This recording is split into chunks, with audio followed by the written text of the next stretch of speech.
All right, we'll get started with Adam Teichel. Go ahead, Adam.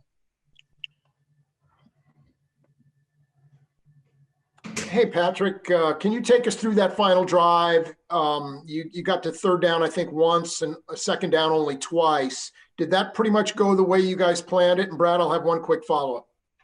Yeah, I mean, the guys executed well. We were able to make plays happen. The only time that we didn't make a play is when I didn't pick up a protection when they brought a little fire zone pressure. And so that's a good football team, and I think guys just stepped up whenever their number was called and made plays. And also, I mean, obviously you're thinking touchdown there the whole time, but does that take a little pressure off you when you get into field goal range? When you're down 3, knowing that you have at least that in your back pocket, you don't have to force anything at that point? I think there's steps. I mean, the first step is trying to get in the field goal range. I mean, knowing that's 3-point game, you want to make sure that you're executing the offense, moving the ball down the field, and giving Harrison a chance to tie the game. And then once we got in the field goal range and we still had time left, I knew that I was going to hope that we had a couple shots at the end zone, and we were able to find Kelsey on that last one, and he made a big play. Go next to Sam McDowell. Go ahead, Sam. Hey, Patrick, I'm just wondering, when you see that the Raiders score the go-ahead touchdown, what's kind of the first thing that enters your mind? I mean, I know what the objective is there, but what are you thinking at that point?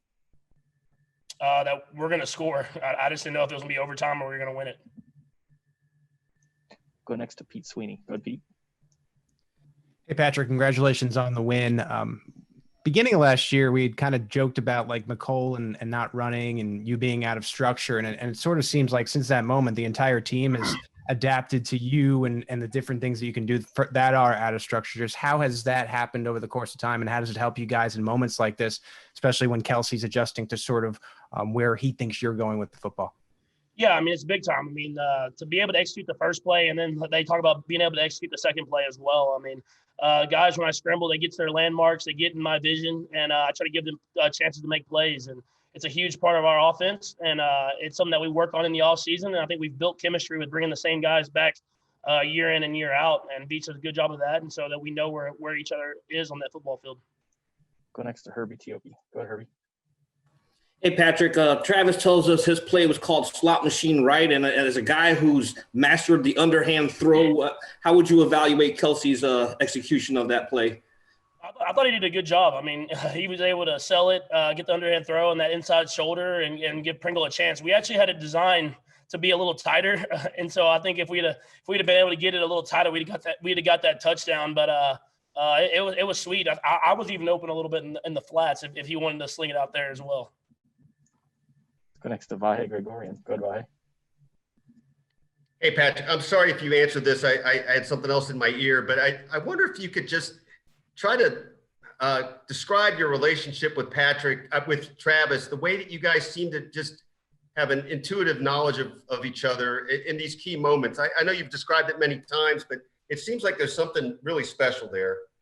Yeah, I think he has a great understanding of not only zone and man coverages and how to get himself open, but how to be on the quarterback's timing. And I think that comes from him playing the quarterback position and him having the years and the experience.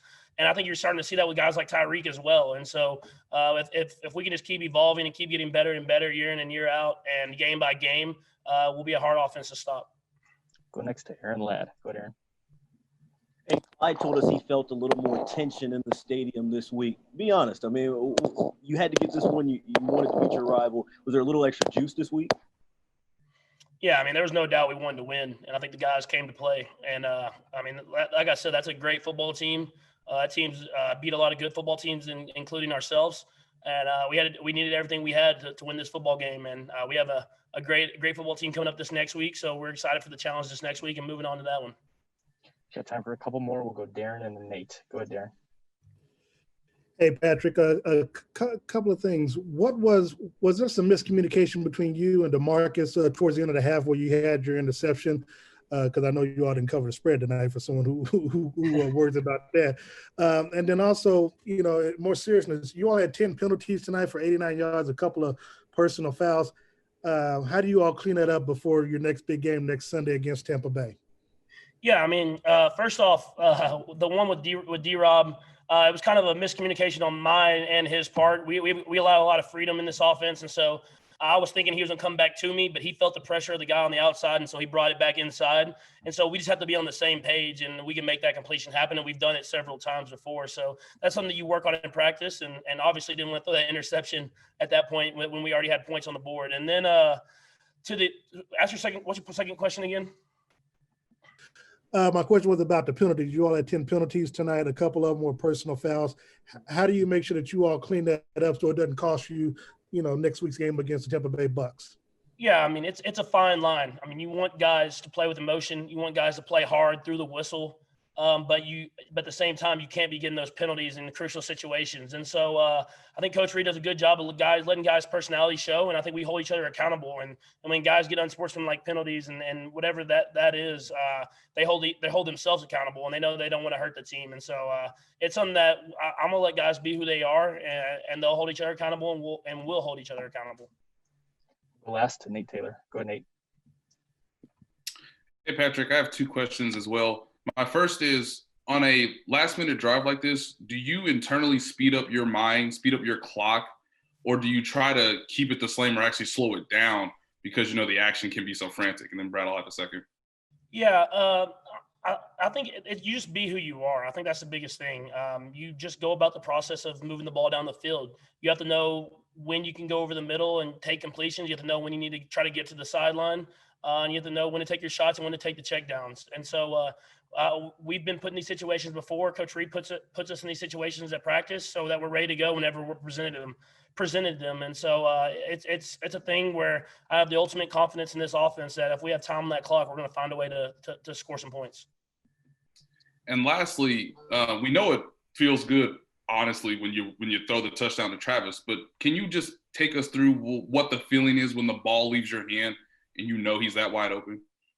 Yeah, I mean, it was a play where I was looking at Tyreek, and I was actually, even when I scrambled out to the right, I was going to look back over at Tyreek again, thinking that he might have won against his matchup. And I saw the safety was running at me, like I was going to run the ball, and I saw Travis wide open in the end zone. So I just tried to put it on him as quick as possible because I knew that was the game winner.